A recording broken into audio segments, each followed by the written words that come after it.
Good morning to all of you. आप सभी को मेरा बहुत बहुत जोहार। इंटरव्यू के इस सेशन में हम लोग बात करेंगे कि साक्षात्कार की तैयारी के दौरान हम किन किन बातों पर, बिंदुओं पर ध्यान केंद्रित करें। सबसे पहले मैं आपको ये बताना चाहूँगा कि जो इंटरव्यू है, साक्षात्कार, वो आपके सिर्फ ज्ञान का टेस्ट नहीं है, क्योंकि नॉलेज का टेस्ट आपका पीटी में भी हो चुका है और मेंस में भी हो चुका है। तो ये आपके बुकिश नॉलेज का टेस्ट नहीं है,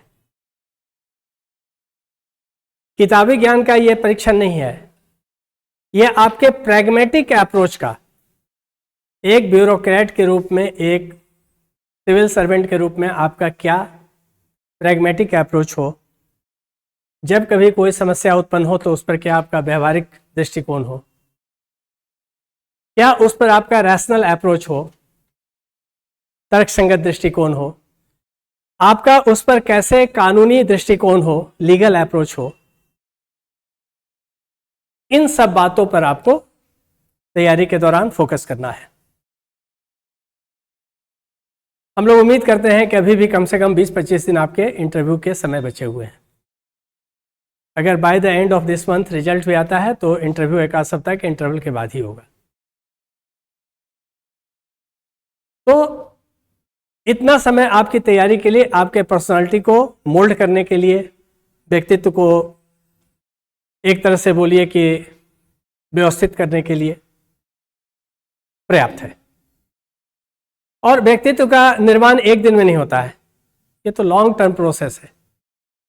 आप आज तक जीवन में जो भी सीखे हैं, आज तक आप जीवन के जिस परिवेश में रहे हैं, उन सब का इम्पैक्ट आपके पर्सनालिटी फॉर्मेशन पर पड़ता है।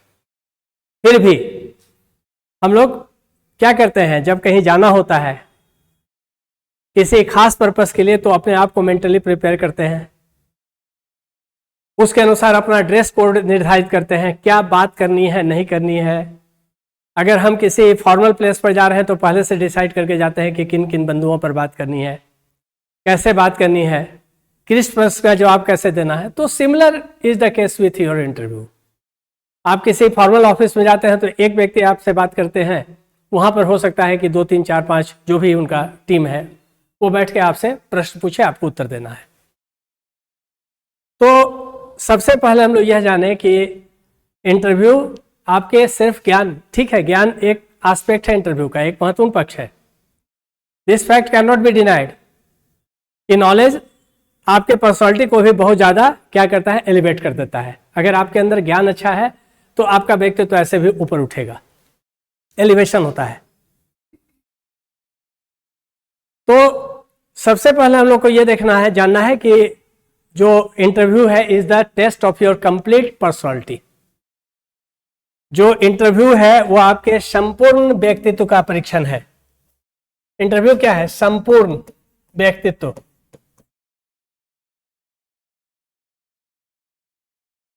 का परीक्षण है ये। इसमें आपके नॉलेज के पार्ट भी आ जाते हैं, बिहेवियर के पार्ट भी आ जाते हैं, आपके एटीट्यूड्स भी आते हैं, आपके अप्रोचेज भी काउंट करेंगे, आपके स्किल्स भी काउंट करेंगे। क्योंकि पर्सनालिटी क्या है? रिफ्लेक्शन है। पर्सनालिटी, आपका व्यक्तित्व क्या है? आपके जीवन के विभिन्न पक्षों का रिफ्लेक्शन है, अभिव्यक्ति है। व्यक्तित्व क्या है? आपके जीवन के विभिन्न पक्षों की अभिव्यक्ति है। उसमें क्या है? आपका बिहेवियर पैटर्न कैसा है, आपका अप्रोच किसी समस्या के प्रति कैसा है। तो ये आपका एप्टीट्यूड है कि नहीं, आपका एडमिनिस्ट्रेटिव स्किल आपके अंदर है कि नहीं है। क्योंकि जब आप एडमिनिस्ट्रेटिव सर्विस के लिए एस्पायर कर रहे हैं, उसके लिए सोच रहे हैं, तो आपसे अपेक्षा की जाती है कि आपके अंदर प्रशासनिक कौशल हो।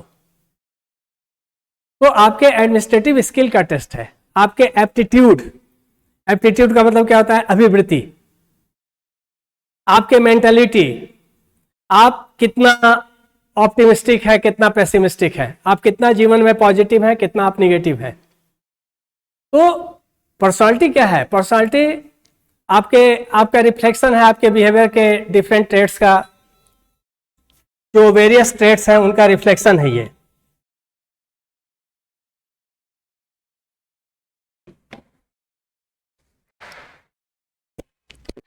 तो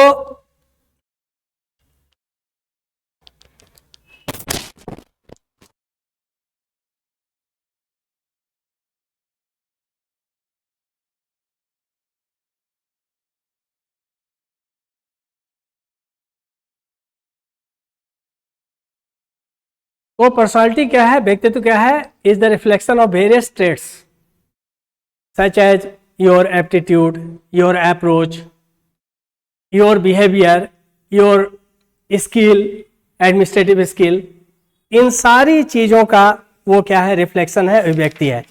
इसीलिए हम लोग बोलते हैं कि personality of an individual is the reflection of various traits such as personality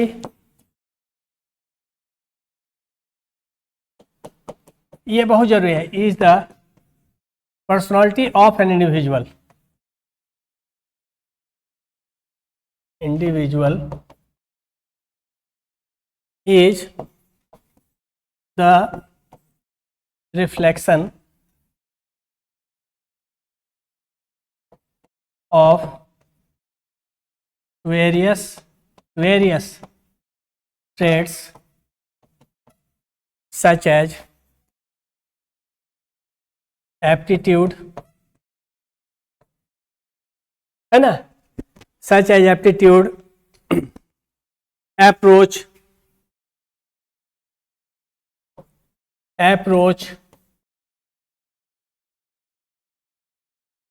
ability, छोड़िए यहाँ इधर है, ability,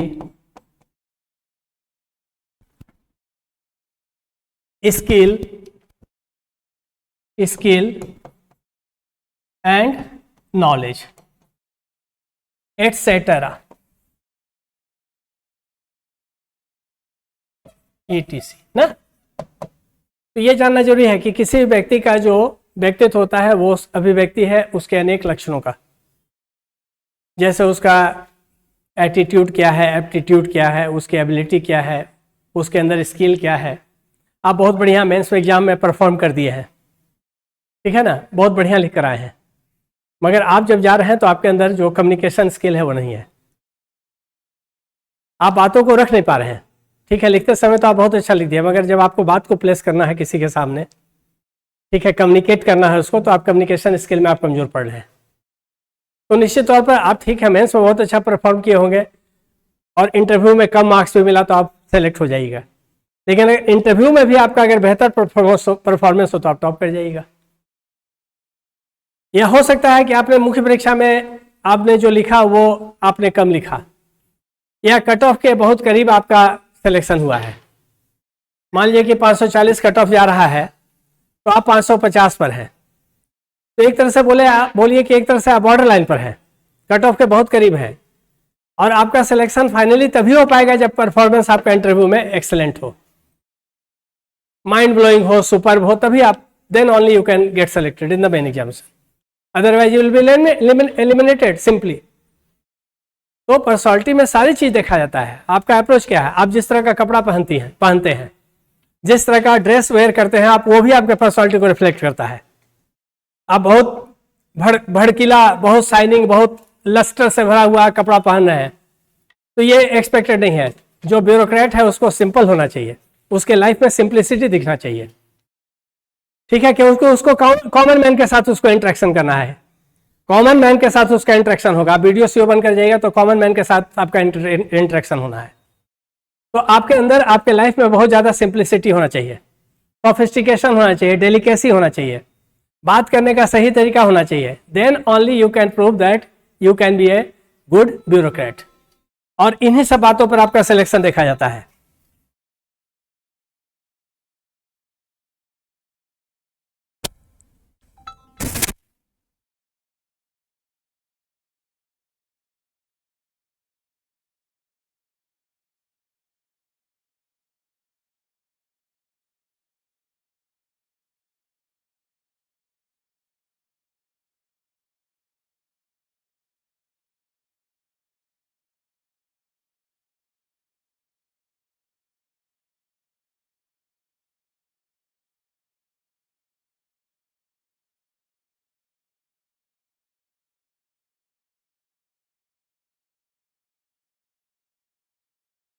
तो वो आपका पर्सनालिटी है, वो क्या है, आप जिस तरह के व्यक्ति हैं, आपके जीवन के जितने भी डायमेंशंस हैं, वो सब मिलकर के जितने भी ट्रेड्स हैं आपके अंदर, आप किस तरह से लोगों से बात करते हैं, the way you talk to the people. ठीक है, आप कैसे लोगों से बात करते हैं, आप किस तरह का आपका ड्रेस कोड है। ठीक है, तो आप किस तरह से विनम्रता शो करते हैं, पोलाइटनेस, या जिसको हम लोग बोलते हैं विनम्रता, हम्बलनेस। आप कितना काइंड हार्टेड हैं, कितना आप नोबल माइंडेड हैं। तो ये सारी चीजें जो हैं वो आपके पर्सनालिटी से रिफ्लेक्ट करती है। बैठने का तरीका, ग्रीट करने का तरीका, जब आप इंटरव्यू वर्ड में एंटर करते हैं उस समय कैसे लोगों को ग्रीट कर रहे हैं, कितना आप सहज रह पाते हैं, कितना आप नेचुरल रह पाते हैं, उनसे किस तरह से बात करते हैं, बिल्कुल विनम्रता के साथ अपनी बातों को रखते हैं, ये नहीं कि उनके साथ आर्गुमेंट में उलझ जाते हैं। आपके अंदर रिजिडिटी नहीं होना चाहिए, एक ब्यूरोक्रेट को रिजिड नहीं होना है, सिचुएशन के अनुसार उसको टैकल करना, हैंडल करना है, जैसा सिचुएशन है उसके अनुसार उसका जो बेस्ट सॉल्यूशन हो सकता है उसकी ओर जाना है। तो सबसे पहला जो चीज है कि it is not the test of your bookish knowledge. अब आप जहां जा रहे हैं वहां पर आपके किताबी ज्ञान का कोई परीक्षण नहीं होना है। It is simply the test of your complete personality. आपके संपूर्ण व्यक्तित्व का वो परीक्षण करेगा। आप किस तरह से बात कर रहे हैं, ठीक है, आप बात कितना अच्छा कर रहे हैं ये महत्वपूर्ण नहीं है, आप कितना ज्ञान के साथ बात कर रहे हैं ये बहुत महत्वपूर्ण नहीं है, आप किस तरह से बात कर रहे हैं, the way you place your ideas, opinions before the interview board, that counts.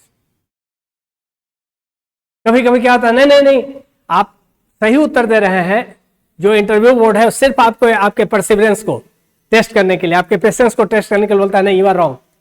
आप उलझ जाते हैं, नहीं मैं तो रॉन्ग नहीं हूं, आप गलत बोल रहे हैं। ऐसा नहीं होना चाहिए।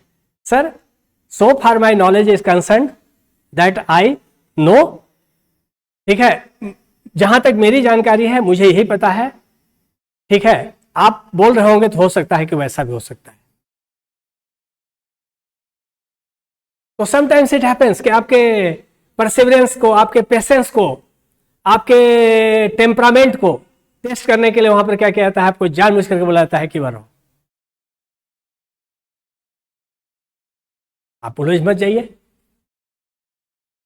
आपको आर्गुमेंट नहीं करना है, विनम्रता के साथ बोलना है कि महाशय मेरी तो जानकारी यही है, बाकी आप अगर बोल रहे होंगे तो हो सकता है कि वही सही। बिल्कुल बिल्कुल बिल्कुल, तरीका ये है, this is the right way. अब sun rises in the east, ये हर कोई जानता है, this is the universal truth, बचपन से पढ़ाया जाता है। अब वो बोलेंगे नहीं आप तो गलत बोल रहे हो, पश्चिम में उगता है। महाशय मेरी जानकारी यही है, बस। एक बॉडी लैंग्वेज भी बहुत इंपॉर्टेंट चीज होता है, facial expression, body language, verbal communication, symbolic communication. आपके चेहरे पर स्माइल होना चाहिए, लेकिन ऐसा नहीं है कि आप सिद्धू के जैसा लाफ्टर चैनल की तरह हंसने लगिए और वो क्या आता है एक ठो बेहुदा।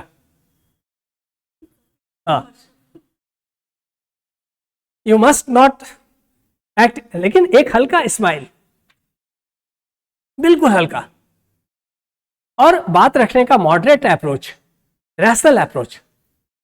तो ये बहुत इंपॉर्टेंट है जिस पर हम लोग बात करेंगे, ठीक है। तो संपूर्ण व्यक्तित्व का मूल्यांकन होता है आपका इंटरव्यू में, सिर्फ आपके बुकिश नॉलेज का टेस्ट नहीं है, ये सिर्फ आपके नॉलेज का टेस्ट नहीं है, आपका ड्रेस भी देखा जाता है, आप जिस तरह से प्रवेश कर रहे हैं उसको भी देखा जाता है कि आप कितना कूल होकर के, काम होकर के प्रवेश कर रहे हैं। आपके अंदर उत्तेजना नहीं होनी चाहिए, एक्साइटमेंट नहीं होना चाहिए, हैस्टी आंसर नहीं होना चाहिए कि क्वेश्चन सुने नहीं उसके पहले शुरू कर दिए, और बिल्कुल कंसाइज आंसर होना चाहिए, प्रेसाइज होना चाहिए, क्योंकि it is not the main examination कि 600 वर्ड में लिखना है तो लिखना है। बिल्कुल संक्षिप्त, कम से कम शब्दों में, क्योंकि जब आप एक प्रश्न का उत्तर डिटेल में देने लगे तो उससे बहुत सारे प्रश्न आ जाएंगे।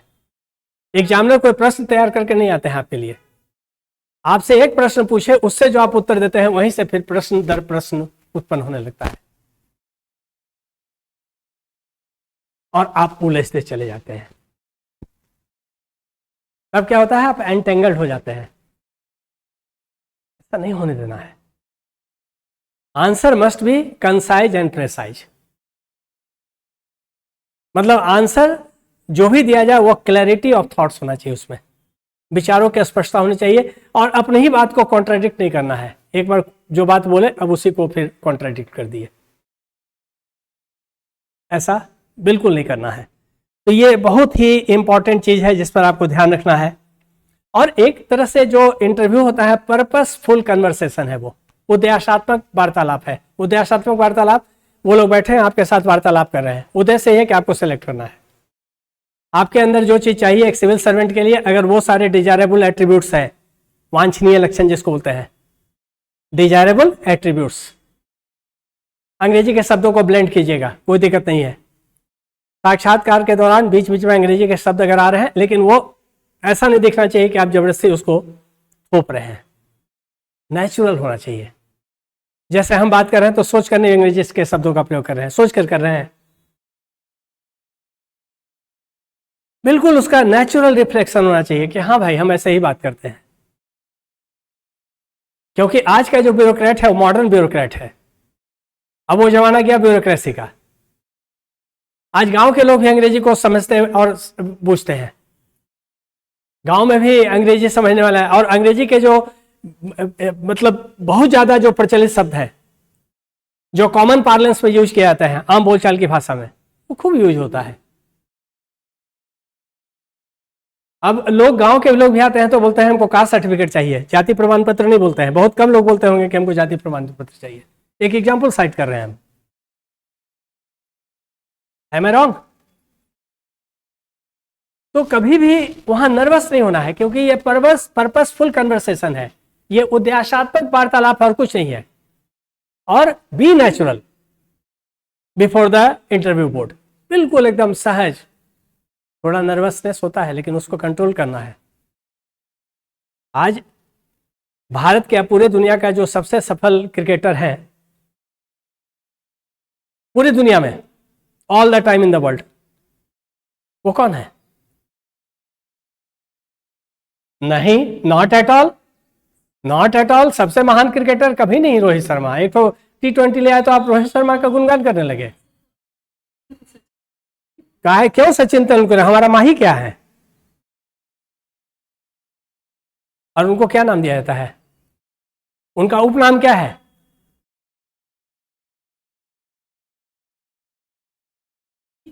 बिल्कुल, हमारी धरती से हमारे राज्य पूरी दुनिया में सबसे लोकप्रिय है। नहीं, हम उस पर नहीं जाएंगे, वो भी है हमारी दृष्टि में। बिल्कुल आपका ओपिनियन है, that is your personal opinion. किसी को हो सकता है कि रोहित शर्मा ही अच्छा लगने लगे क्योंकि अभी कप जीत कर आए। नहीं, हम जिस धरती से आते हैं, हमारा झारखंड राज्य जो है वो बहुत ही ज्यादा जाना जाता है। किस लिए? आप कहीं विश्व के किसी कोना में जाइए, आप केवल रांची बोल दीजिए, नॉट ओनली इन इंडिया। मैं गया था मथुरा और वृंदावन, तो जिस बस से मैं घूमने जा रहा था, ठीक है, उस बस में जो टूरिस्ट बस होता है, उसमें आयरलैंड की 2-3 महिलाएं बैठी हुई थी। हमारी डॉटर के साथ वो अंग्रेजी में इंटरेक्ट करना शुरू की। तो इससे पूछा गया कि from which place you come to, you belong to. तो ये बोली रांची। तो बोले वो the country of Mahi, the region of Mahi. देखिए रांची को कोई किस लिए जानता है आज पूरे विश्व में? बताइए आप। तो Ranchi is non, Ranchi is today, Ranchi is known by Mahendra Singh Dhoni in his name. और वो क्या है? Captain cool. तो टेम्परामेंट को कैसे कंट्रोल करना है, टेम्परामेंट कंट्रोल बहुत इंपॉर्टेंट पार्ट है इंटरव्यू का। इसको हम लोग को जरूर ध्यान में रखना है। और आपका सिर्फ आपका नॉलेज पार्ट ही नहीं एनहांस होना चाहिए, आपका बिहेवियरल पार्ट और आपका जो आउटलुक है, आउटलुक पर बहुत ध्यान होता है। जब आप बोलते हैं ना, first impression is the last impression. आप जैसे इंटरव्यू बोर्ड में प्रवेश करते हैं, आपका जो ड्रेस है, आपका जो अटायर है, जो जिसको बोलते हैं कपड़ा लत्ता, sari, sari is good, traditional dress अच्छा लगेगा। वो आपके कंफर्टेबिलिटी पर डिपेंड करता है, आप किस में कंफर्टेबल ज़्यादा है। अब पता चला पहली बार साड़ी पहने हैं और उसको संभालने में ही वहाँ प्रॉब्लम हो गया, तो ये सिचुएशन एम्बेरसिंग कंडीशन नहीं आना चाहिए, ऑकवर्ड कंडीशन, सिचुएशन नहीं उत्पन्न होना चाहिए। अगर आपको साड़ी में इंटरव्यू फेस करना है तो अभी से साड़ी पहनना शुरू कीजिए। और साड़ी भी बहुत सेलेक्टिव होना चाहिए, ये कलर तो बिल्कुल नहीं चलेगा। हाँ, ये आँख को चुभ रहा है ये। हाँ, ठीक है,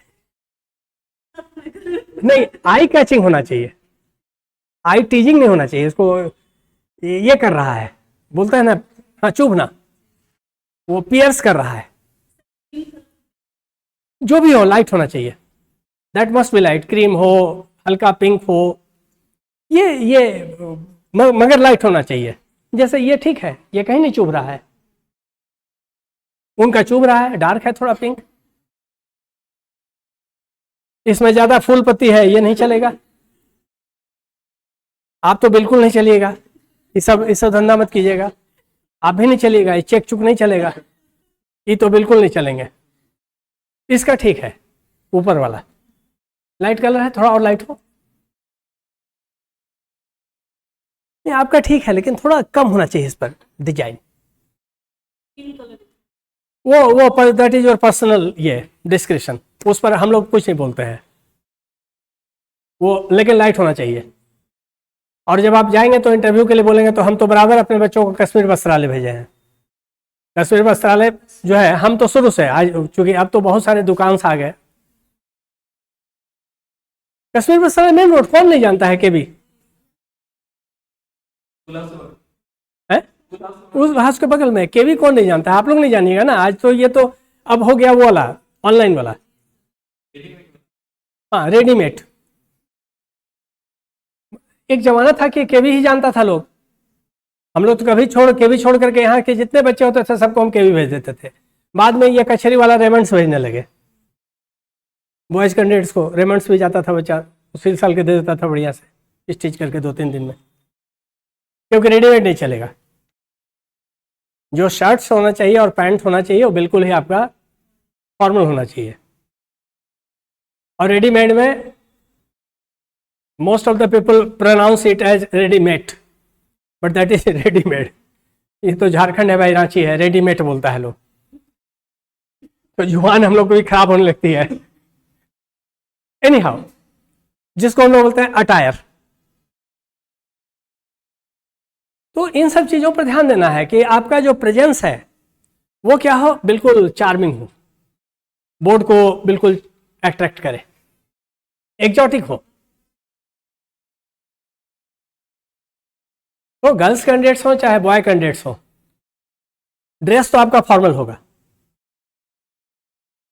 एकदम औपचारिक होना चाहिए, कैजुअल ड्रेस नहीं चाहिए, फंकी नहीं चाहिए, जैसे जैसे सैंडल पहन के चले गए सब नहीं, एकदम शूज होना चाहिए, लेदर शूज होना चाहिए, और वो भी पॉइंटेड टाइप का निकला हुआ हो, हल्का, बहुत ज्यादा नहीं कि पता चला कि हाँ चुहाने आ रहे हैं।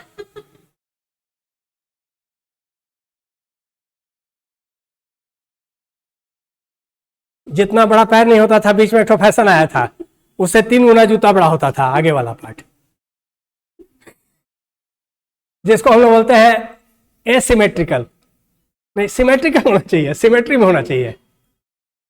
तो दीज आर द थिंग्स कि आपको you have to keep in your mind कि आप कैसे इंटरव्यू बोर्ड को फेस करें। नॉलेज का टेस्ट हो, ये है नॉलेज का टेस्ट हो गया।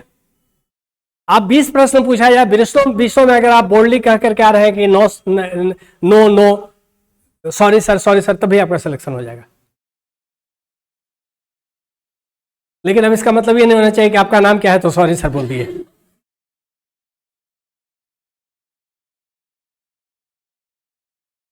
बहुत थोड़ा संक्षिप्त, मी एंड मी, मेरा नाम ये है, मैं ये हूँ, और मैं आपके सामने, मेरा बैकग्राउंड एकेडमिक बैकग्राउंड ये है, फैमिली बैकग्राउंड में माता पिता का 1 शब्द 2 शब्द बोल दिए, मेरी शैक्षिक पृष्ठभूमि ये है बस, और वर्तमान में मैं ये कर रहा हूँ। सिविल सर्विस की तैयारी कर रहे हैं तो सिविल सर्विस की तैयारी कर रहा हूँ, कोई नौकरी में है तो बता दें वर्तमान में मैं यहाँ पर पदस्थापित हूँ। बात करेंगे उस पर, बहुत है। तो ये आपका अब एक सिविल सर्वेंट के लिए क्या क्या डिजायरेबल एट्रीब्यूट्स है, क्या क्या वांछनीय लक्षण है, इसको हम लोग देख लें। डिजायरेबल, ये चल क्यों नहीं रहा है? नीचे जाएं।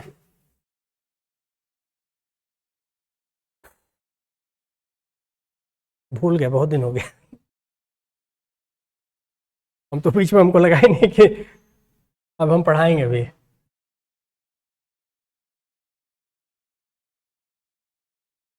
छोड़ो। डिजायरेबल एट्रीब्यूट्स,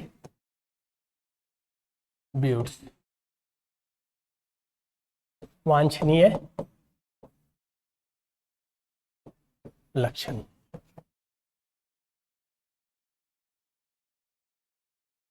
एक सिविल सर्वेंट के लिए क्या क्या वांछनीय लक्षण है, इस पर हम लोग बात करें। पहला पॉइंट है विवेकशील। पहला है सेंसेबल, मतलब एक ब्यूरोक्रेट को, एक सिविल सर्वेंट को विवेकशील होना चाहिए, मतलब सूझबूझ वाला होना चाहिए। ठेठ भाषा में, कहीं कोई वायलेंस चल रहा है तो जाते जाते वहां पर गोली चलवा दें, ऐसा नहीं होना चाहिए। गोली चलाना अंतिम विकल्प होना चाहिए, जब सारे जो उपाय हैं वो असफल हो जाए तब उसको अपनाना है। और ब्यूरोक्रेट को सिखाया जाता है यूज ऑफ मिनिमम फोर्स, कभी भी किसी भी समस्या के समाधान के लिए कम से कम बल का प्रयोग। तो सूझबूझ वाला होना चाहिए, विवेकशील होना चाहिए। दूसरा जो है वो है आपका, हम एट्रीब्यूट्स बताते जा रहे हैं, ये आपको अपने अंदर रखना है। कभी कभी आपसे पूछ दिया जाता है कि एक ब्यूरोक्रेट के लिए क्या क्या लक्षण होने चाहिए, तो जानना भी चाहिए। और क्या आप में ये सारे लक्षण हैं, बताना है कि हैं। कोई एग्जाम्पल दे तो, हाँ भाई एक बार बच्चा लोग के बीच में, स्कूल का बच्चा लोग के बीच में लड़ाई हो रहा था, मैं वहाँ गया, बच्चों को समझाया और उसको समाधान कर दिया। कुछ लोग आपस में झड़प कर रहे थे, उनको जाकर मैंने कारण पूछा, फिर उसके कारण का, समस्या का निदान किया और वहाँ पर शांति स्थापित करवा दी। बहुत बार होता है लाइफ में। कोई एक एग्जाम्पल इलस्ट्रेट कर देना है अपने व्यवहारिक जीवन से। उसके बाद है दूसरा जो है वो है सेंसिटिविटी, सेंसिटिव।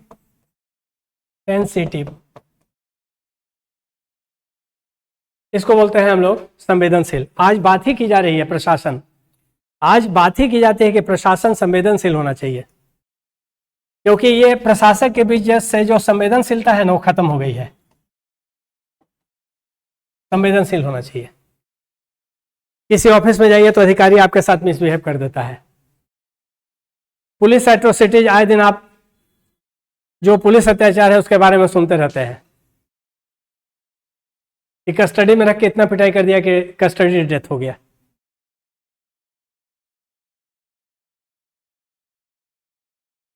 तो एडमिनिस्ट्रेटर को, ब्यूरोक्रेट को बराबर उसको सेंसिटिव होना सिखाना है। मानवीय लक्षण होना चाहिए ना, उसको इनह्यूमन नहीं होना है। और आज बोला ही जाता है कि सेंसेबल के साथ साथ सेंसिटिव एडमिनिस्ट्रेशन। इसीलिए बोला जाता है कि थाना में पहले आप जाइए तो आपके साथ बहुत अच्छे तरीके से पूछना है क्या प्रॉब्लम है, आपको चेयर देना है, बैठाना है, पानी देना है, सारी बातें की जा रही हैं। ठीक है, कितना इफेक्टिव है हम नहीं जानते हैं, उसमें कितना एक्शन में है ये मुझे नहीं पता, लेकिन चीज़ों को व्यवस्थित करने का प्रयास किया जा रहा है कि एडमिनिस्ट्रेशन सेंसेबल के साथ साथ सेंसिटिव हो। अभी हाल में एक वायरल हुआ था वीडियो, एक सीओ साहब,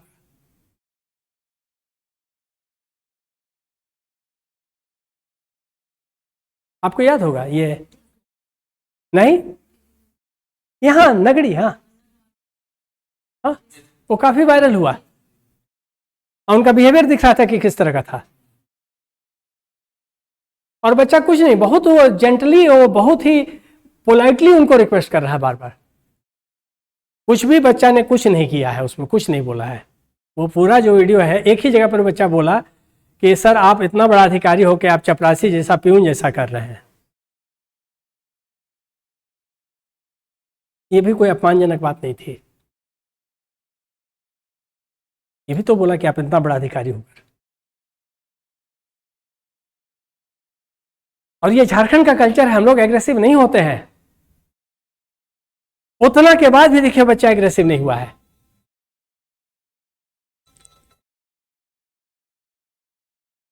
हाँ बोलो। हाँ होगा, वही है, वही है।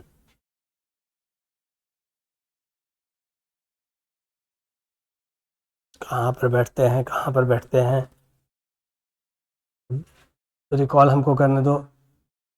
इधर से डुलिया से आगे बढ़ो ना। हाँ उतना दूर नहीं जाना है, डुलिया से थोड़ा आगे बढ़ोगे तो दाएं तरफ में देखोगे सब्जी वब्जी का दुकान है, उसके बगल में ही है उसका। एक तो आटा चक्की भी है बगल में उसके। हाँ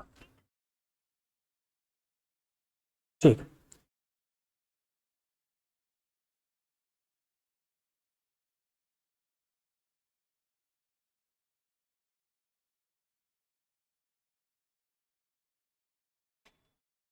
तो सेंसिटिव, सेंसेबल के साथ साथ आज एडमिनिस्ट्रेशन को सेंसिटिव भी होना है।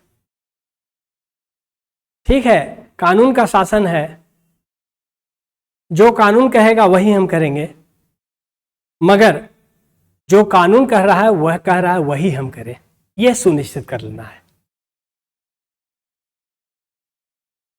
यहां क्या होता है कि जो कानून कह रहा है वो हम नहीं करते हैं, सच्चाई यही है। इन प्रैक्टिस हम अननेसेसरली हैरेस करते हैं। आखिर वो कर देते तो क्या चला जाता, और वो कोई गलत तो नहीं बोल रहा था, आइडेंटिफाई करने के लिए बोल रहा था, उसका सारा प्रमाण पत्र उसके साथ लगा हुआ था।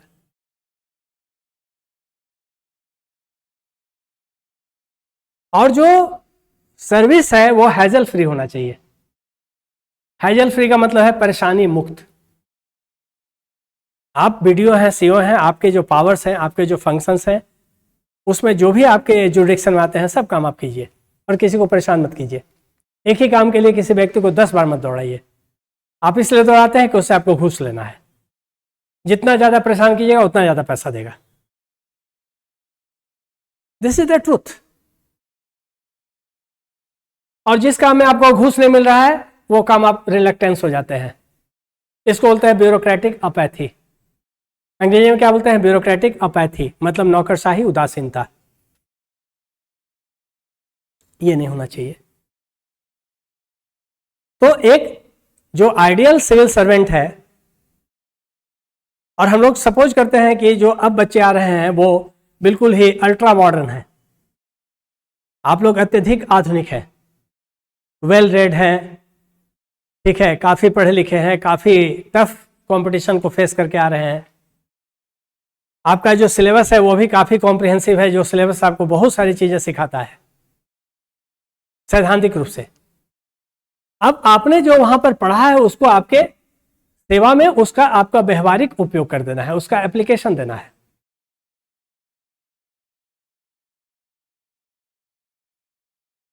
आपको एग्रीकल्चर में सॉइल क्यों पढ़ाया जाता है, सॉइल में डेफिशिएंसी क्या है? देखिए, आप वीडियो बन के जाते हैं तो आप देखिए कि वहां के उस गांव के उस एरिया के अलग अलग जो क्षेत्र हैं वहां पर सॉइल का टेस्ट करवा के देखिए क्या डेफिशिएंसी, फिर किसान को बताइए। अब यू कैन डू बेटर।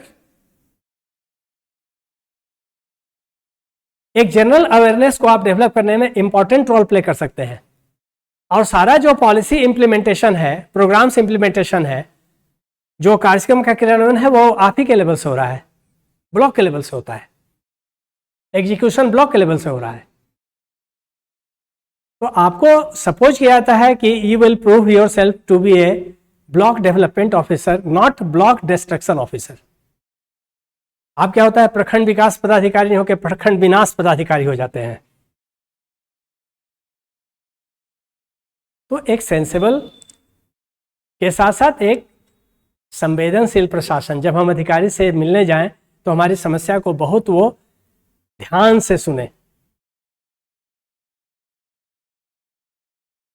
और बहुत सिंपैथेटिकली सुने, सहानुभूतिपूर्वक सुने। ठीक है, उनके दायरे में होगा, उनके क्षेत्राधिकार में है तो करेंगे, नहीं होगा तो बोलेंगे सॉरी हम नहीं कर सकते हैं। मगर आपके साथ किसी तरह का रूड बिहेवियर नहीं होना चाहिए। जो होता है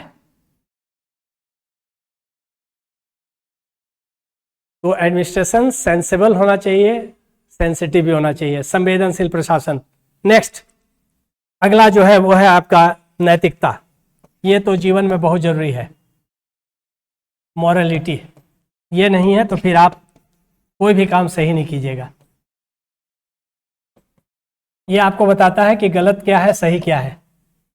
नैतिकता ही, आपकी नैतिकता ही आपको अंतर बनाने, आपको गलत और सही के बीच, कानूनी और गैर कानूनी के बीच अंतर स्थापित करने में सहायक होता है। आपके अंदर का जो मॉरलिटी है वही बताता है कि ये काम तुम गलत करने जा रहे हो, ये सही है, उधर मत जाओ इधर आओ। ये काम गैर कानूनी है, इसको मत करो। ये नैतिक तो ये है, सही तो ये है, कानूनी यही है। उसके बाद है आपकी जवाबदेही।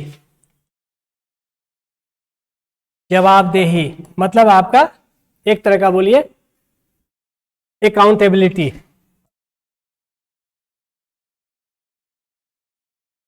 ये जरूर होना चाहिए कि आपसे पूछा जाए तो आप उत्तर दीजिए कि आप ये काम क्यों नहीं किए। जवाब का मतलब होता है जवाब, और देही मतलब देना, उसी से बना है अकाउंटेबिलिटी।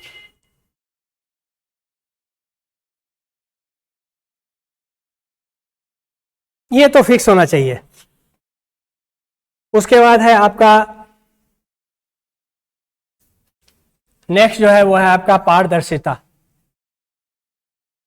पारदर्शिता का मतलब हो गया ट्रांसपेरेंसी।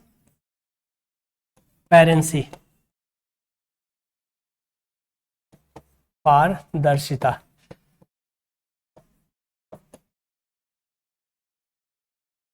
आप जो काम कर रहे हैं वो स्पष्ट रूप से दिखना चाहिए, उसमें आपका कहीं भी कोई हिडन एजेंडा नहीं होना चाहिए।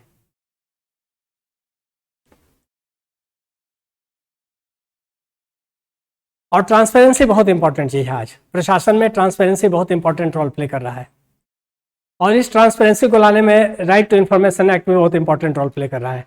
अब हर अधिकारी डरता है कि आरटीआई में मांग देगा तो क्या जवाब देंगे, इसलिए सही सही काम करो।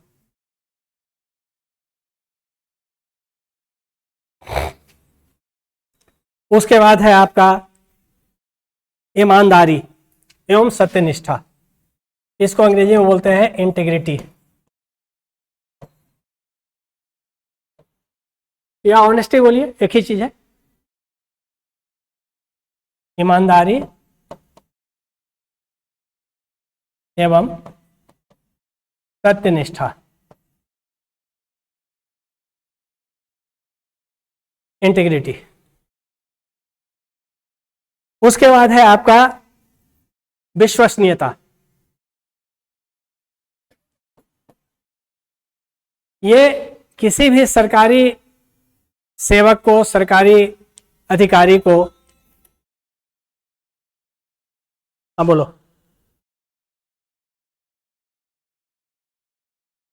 अरे देखो तुम बढ़ो, डुलिया से आगे बढ़ो। हाँ डुलिया से आगे टुवर्ड्स करमटोली चौक। हाँ तो तुम करमटोली चौक से आगे बढ़ो, एक तुमको राइट में लेफ्ट में उधर से मोड़ मिलेगा, उस पर मत जाना। लेफ्ट में गली है, उस पर मत जाओगे, उससे 10-20 कदम आगे बढ़ोगे तो सब्जी का दुकान है, वहीं पर है उसका। अरे तुम घर आ जाओ ना, घर आ जाओ, हम लेके चल के करवा देंगे। हम क्लास में हैं अभी।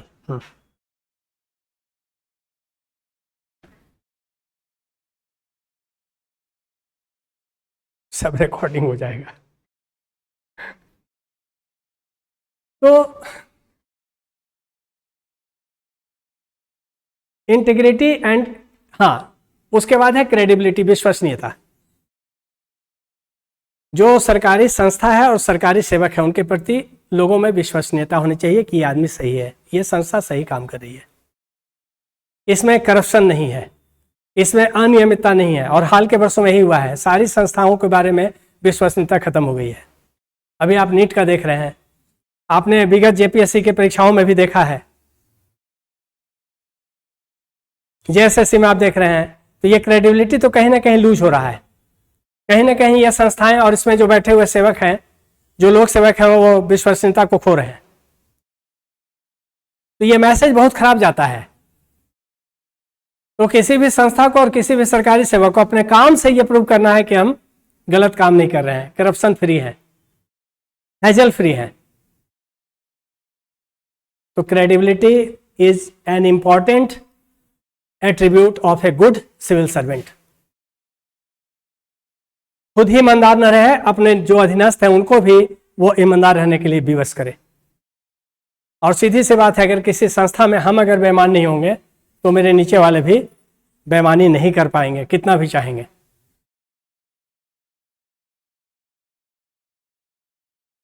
अगर हम करप्ट नहीं है तो नीचे वाले को हम नहीं रहने देंगे, और ऊपर वाले भी अगर गलत चाहेंगे तो हम नहीं करेंगे। बहुत सारे अधिकारी जो है, अगर ऊपर से कोई आदेश होता है तो बोलते हैं कि सर इसको लिखित दिया जाए।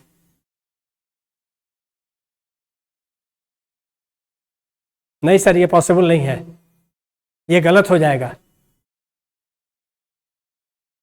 हमको वर्बल ऑर्डर नहीं चाहिए, हमको लिखित ऑर्डर चाहिए। लेकिन ये हिम्मत किस में होगा? जो ईमानदार होगा। तो ये इसके बाद इंटीग्रिटी के बाद है क्रेडिबिलिटी। क्रेडिबिलिटी,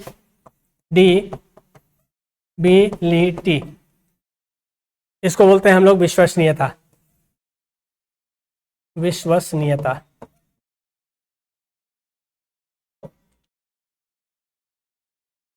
उसके बाद है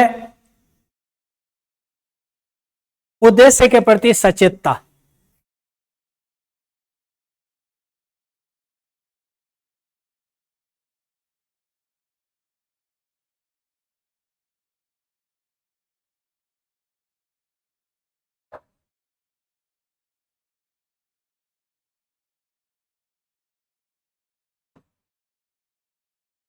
जब तक क्लास नहीं हो रहा था, जितना इस तरह का फोन कॉल्स आता था हम बड़ी काम करते थे। कितना फोन उठावें और कितना उस पर एक्ट करें, बोलिए, पॉसिबल है?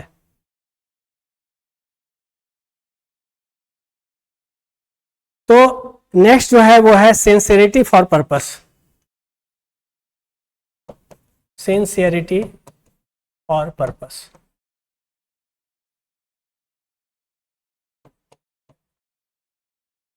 उद्देश्य के प्रति सचेतता।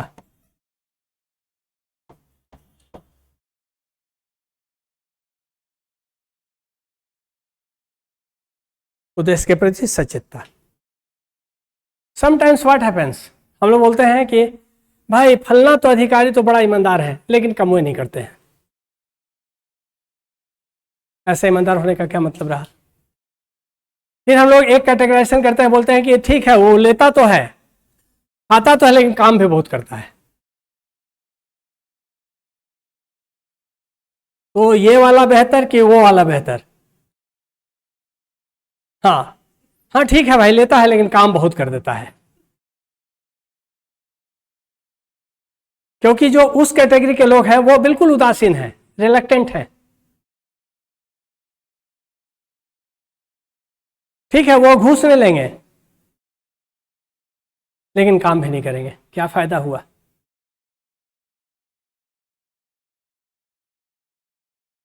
तो ऐसे अधिकारी क्या हैं? अच्छे सिविल सर्वेंट हो सकते हैं? नहीं हो सकते हैं।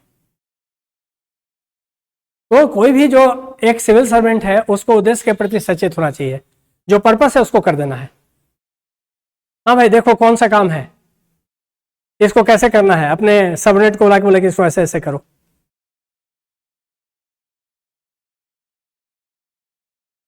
एक्टिव, एक है इनर्ट।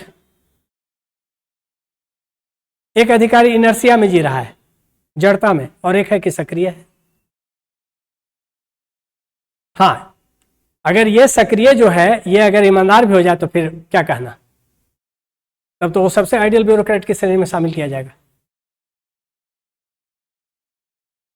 तो ये एक बड़ा ही आपको इस पर ध्यान देना है कि भाई हाँ, हम जाएंगे, जो काम हमको मिलेगा, जो मेरे जुडिक्शन में होगा, हम ईमानदारी से करेंगे और उसको हम समय पर कर देंगे, टाइम बाउंड करेंगे, किसी को परेशान नहीं करेंगे।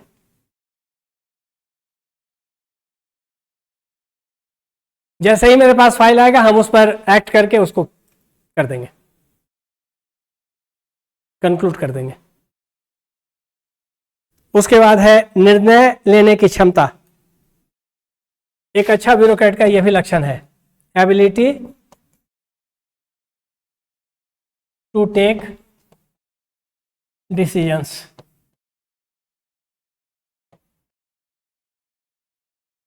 निर्णय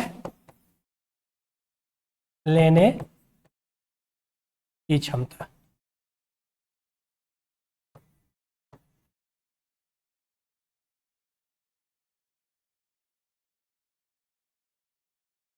आप पुलिस अधिकारी हैं, नक्सल ऑपरेशन में गए हुए हैं, वहां आप घिर जा रहे हैं,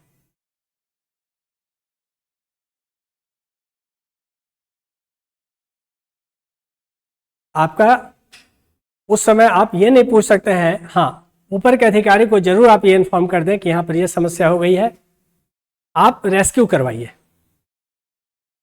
पुलिस फोर्स भेजिए, अतिरिक्त जो भी चीज़ है उसको भेजिए, लेकिन वहाँ पर कैसे उनसे फाइट करना है, कैसे उस समस्या से अपने आप को बचा लेना है, ये तो डिसीजन आपका होगा। और हर मिनट में पूछिएगा फोन करके कि अब क्या करें, ऐसा हो गया है, ऐसा हो गया है, ऐसा हो गया है, तो फिर पूछने लायक नहीं रहिएगा।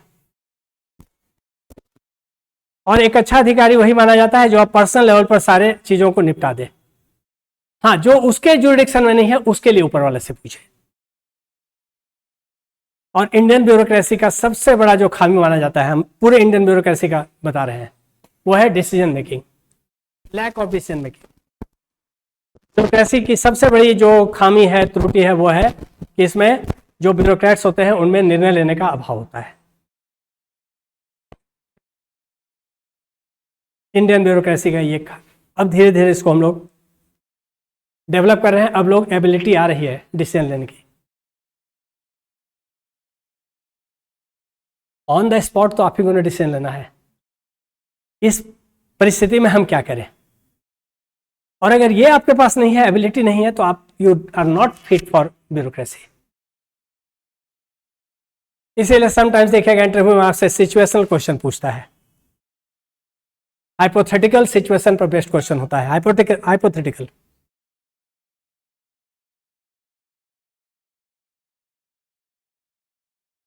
हाइपोथेटिकल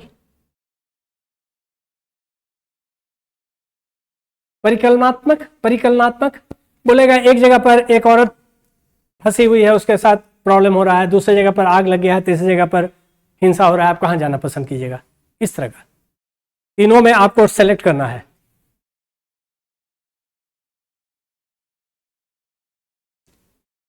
एक रिटायर्ड पर्सन है, ठीक है, एक गरीब महिला है, ठीक है, एक गरीब भी है और विधवा भी है, इसमें से तीनों में से पहला आप अगर कोई सोशल वेलफेयर स्कीम आ रहा है तो किसको दीजिएगा। ये बिल्कुल सामान्य चीज होता है, जो विधवा भी है, गरीब भी है। हाइपोथेटिकल क्वेश्चन है ये, वो अपने दिमाग से निकालेगा।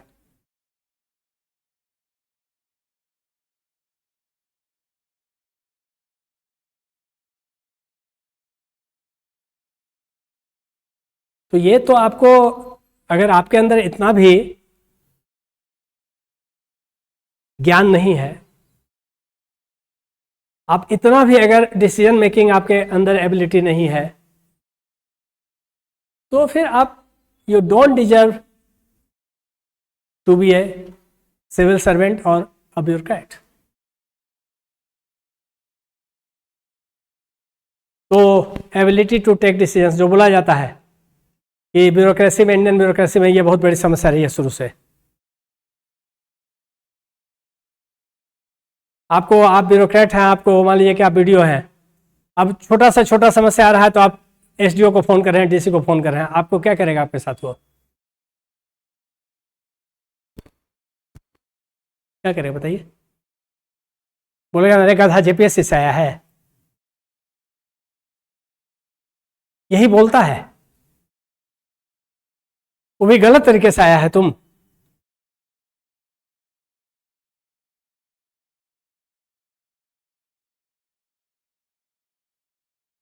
The ability to take decisions is one of the most important attributes of a civil servant. और ये ट्रेनिंग के दौरान आपको सिखाया जाता है। यूपीएससी में तो पूरा का पूरा ट्रेनिंग उसी पर बेस्ट होता है, मसूरी में जो होता है।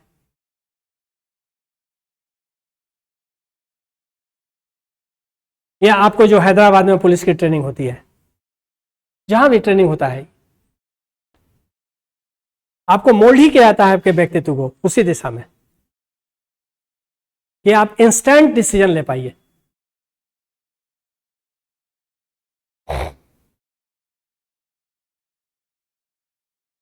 Am I right? तो this is not the written examination कि जहाँ 600 वर्ड में 700 वर्ड में एक क्वेश्चन का आंसर भर के पूरा कॉपी चले हैं और सेलेक्ट हो गए। अब यहाँ आपका ये बिल्कुल ही आपके पर्सनालिटी का टेस्ट है, ठीक है? तो निर्णय लेने की क्षमता, उसके बाद विचारों की स्पष्टता, clarity of thoughts,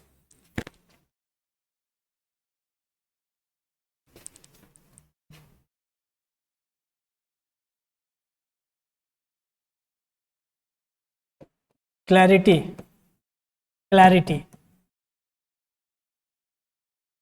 of thoughts and expressions. जो बोले उस पर स्टिक किया और गलत नहीं बोले।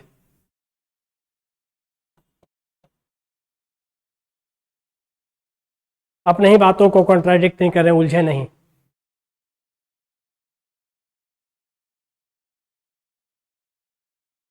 कॉन्ट्राडिक्ट नहीं करें। अगर नक्सल आंदोलन गलत है तो गलत बोलें, ये नहीं बोलें कि नहीं बहुत अच्छा उसका आइडियोलॉजी है, बहुत अच्छा आंदोलन है, बहुत अच्छा उसमें लोग काम कर रहे हैं। नहीं, that is a criminal activity, that is a crime, that is anti national activity, that is anti constitutional activity, because it is based on violence. Or in a democratic country like India, there is no place of any violence. कितना भी अच्छा उसका उद्देश्य हो, अगर हिंसा है तो गलत है।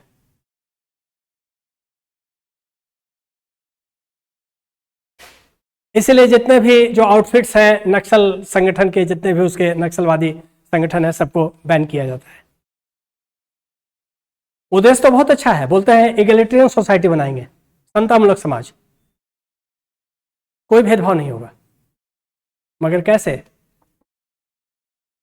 हिंसा के माध्यम से। क्योंकि माओ तो खुद बोले थे, power comes out of the barrel of the gun, सत्ता बंदूक के नाली से निकलती है। हिंसा करो और सामंतों को खत्म कर दो, ये नहीं होगा। तो expression of clarity and thoughts होना चाहिए। हम जो बात बोल रहे हैं उसको फिर पलटे नहीं, और ये तब होगा जब बढ़िया से पढ़ के जाएंगे। इसको बोलते हैं विचारों की स्पष्टता, विचारों एवं अभिव्यक्ति की स्पष्टता। ठीक है, कोई दिक्कत नहीं है। विचारों की स्पष्टता,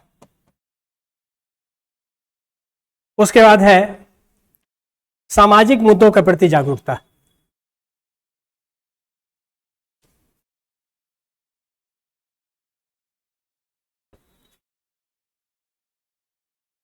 जो सामाजिक नहीं, तो मतलब awareness for socio economic issues,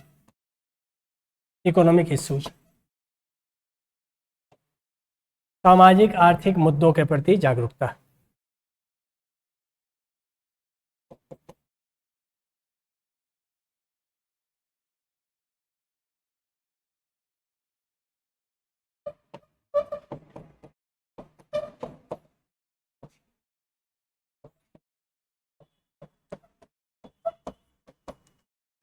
जैसे मान लीजिए कि झारखंड में मानव तस्करी बहुत बड़ी समस्या है।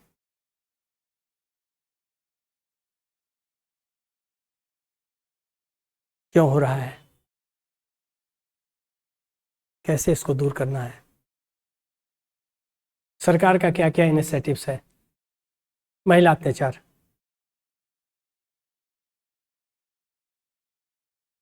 झारखंड में आर्थिक विकास न होना। भाई प्रश्न है कि भाई इतना संसाधन संपन्न राज्य है ये, इसके बाद भी विकास का अभाव है, क्यों है? इतना संपन्न राज्य होने के बावजूद भी झारखंड में गरीबी का प्रतिशत भारत के सबसे गरीब राज्यों में एक है, बिहार के ऊपर होगा, ठीक।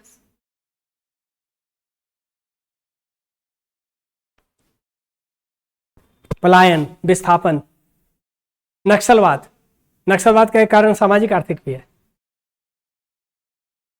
अनएम्प्लॉयमेंट, गरीबी एक कारण है, not the only one, not the only one.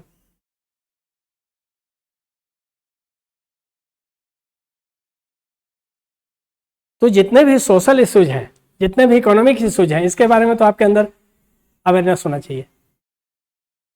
बाल श्रम झारखंड में, चाइल्ड लेबर, मानव तस्करी, नक्सलवाद, भ्रष्टाचार,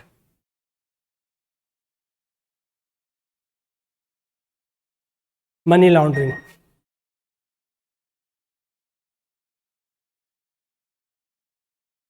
एक जनरल परसेप्शन होना चाहिए, बहुत अंदर जाके नॉलेज नहीं गेन करना है। मुश्किल से 25 से 30 मिनट इंटरव्यू बहुत अगर हुआ तो, और उसमें 100 क्वेश्चन हो सकता है कि एक क्वेश्चन से शुरू और उससे अंत हो जाए, तो ये डिपेंड करता है आपकी एबिलिटी पर कि आपने कैसे उस क्वेश्चन का आंसर देते गए। नहीं तो एक समय के बाद वो लोग क्या करता है, आपको ऐसा पूछ देगा कि आप बता ही नहीं पाइएगा, क्योंकि टीचर से ज़्यादा इगोइस्ट कोई नहीं होता है। और वहाँ जो बैठ रहा है इंटरव्यू में, मतलब आपका टीचर, वो बराबर आपको चाहेगा कि आप उससे आपको ये ह्यूमन टेंडेंसी है, नॉट ऑलवेज, लेकिन एक समय में आके आपसे ऐसा प्रश्न पूछे, नहीं होता है कि हम ऐसा बॉल डालेंगे कि वो खेल ही नहीं पाए, ठीक है, कुछ नहीं तो थ्रोवे मार देंगे। कुछ टीचर्स, कुछ इंटरव्यूअर्स ऐसे होते हैं जो ईगो पर लेते हैं, अरे बहुत बता रहा है, बहुत स्मार्ट बन रहा है, अंदर से रुको, इसको रोकते हैं, और मिठाई जैसा उठा के फेंक देगा तो क्या कीजिएगा? क्या बोलते हैं, अंडर आर्म बोलते हैं उसको क्रिकेट में। अरे जो पूरा हाथ नहीं घुमाया, बीच बीच में विवाद होता है ना, उसका बहुत चलता था, क्या नाम था उसका, श्रीलंका वाला, मलिंगा, हाँ, बड़ा विवाद हुआ था शुरू में।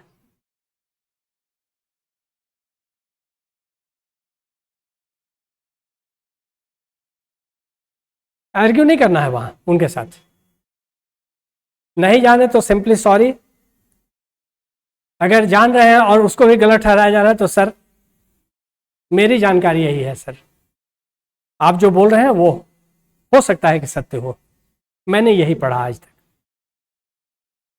मैंने यही जाना है कि सूर्य का उदय पूरब में होता है, अगर आप पश्चिम बोल रहे हैं तो हो सकता है कि आप सही जानते हो, मैंने तो सर यही पढ़ा, ठीक है। उसके बाद है आपका सकारात्मक दृष्टिकोण, बराबर पॉजिटिव अप्रोच लेना है। नक्सल समस्या बहुत बड़ी समस्या है, इसका कभी अंत नहीं हो सकता है, नहीं सर होगा, क्यों नहीं होगा? अगर सर ये उपाय अपनाए जाए तो नक्सल समस्या का अंत हो जाएगा। Always have a positive approach. बहुत अशिक्षा है, रूढ़िवादिता है, दूर नहीं हो सकता है डायन प्रथा झारखंड से, नहीं होगा दूर। अवेयरनेस कैंपेन चलाना होगा, लोगों को जागरूक करना है कि नहीं ये सब अंधविश्वास है। Always have a positive approach. नहीं, भ्रष्टाचार तो खत्म नहीं हो सकता है, तो संस्थागत हो गया। नहीं, हम अगर ईमानदार होंगे और हर व्यक्ति अगर अपने स्तर पर ईमानदार हो तो भ्रष्टाचार खत्म हो जाएगा। और दूसरी तरफ कानून का भय भी होना चाहिए, सख्त सजा मिले।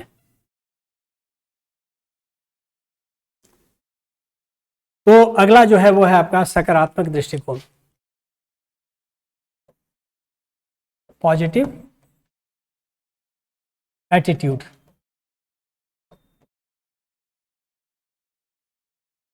अप्रोच ही लिखिए ना, अप्रोच।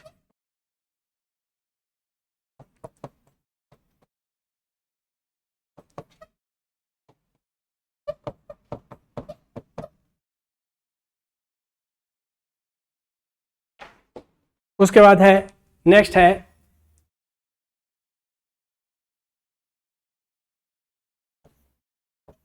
विनम्रता,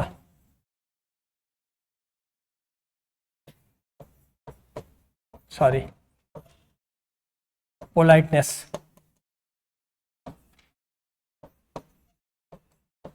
इसको ह्यूमिलिटी बोलते हैं ना, ह्यूमिलिटी बोलते हैं, HUMILITY, हमको लगता है ना। देखो तो ह्यूमिलिटी क्या लिखा है, विनम्रता ही होना चाहिए, HUMILITY।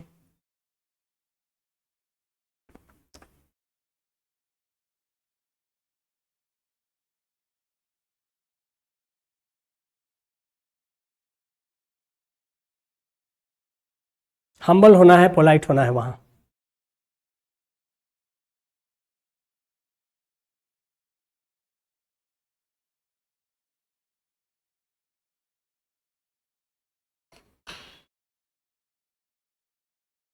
नहीं मिला, क्या लिख रहा है? विनम्रता ना, हाँ, ह्यूमिलिटी, चलिए ठीक है। उसके बाद है आपका अनुशासन, डिसिप्लिन। ये तो बहुत जरूरी है,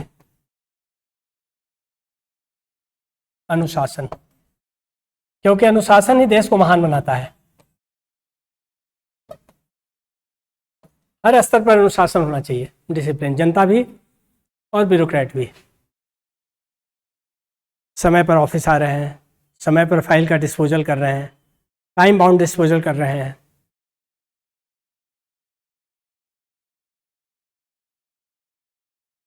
देखिए, वो रेड टेपिज्म तो उसका अवगुण है, सिंसेरिटी एंड प्रॉम्प्टनेस। हाँ, sincerity and promptness, time bound disposal, उसमें क्या है, delayed file work. Red tapism का मतलब क्या होता है, विलंब से काम करना, तो उसका उल्टा क्या जाएगा, टाइम बाउंड डिस्पोजल। समयबद्ध निष्पादन होना चाहिए। अगर बनाया हुआ है नियमावली के 15 दिन, तो 15 दिन के अंदर टाइम बाउंड डिस्पोजल। उसके बाद है आपका नेतृत्व।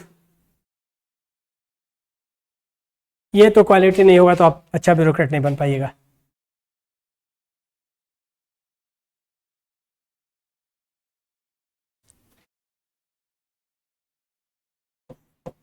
लीडरशिप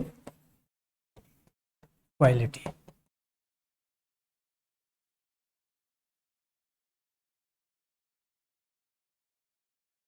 नेतृत्व, नेतृत्व,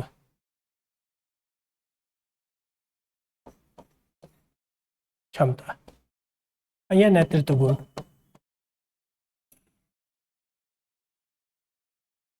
तो these are the attributes of a good civil servant. कल हम लोग आगे बात करेंगे।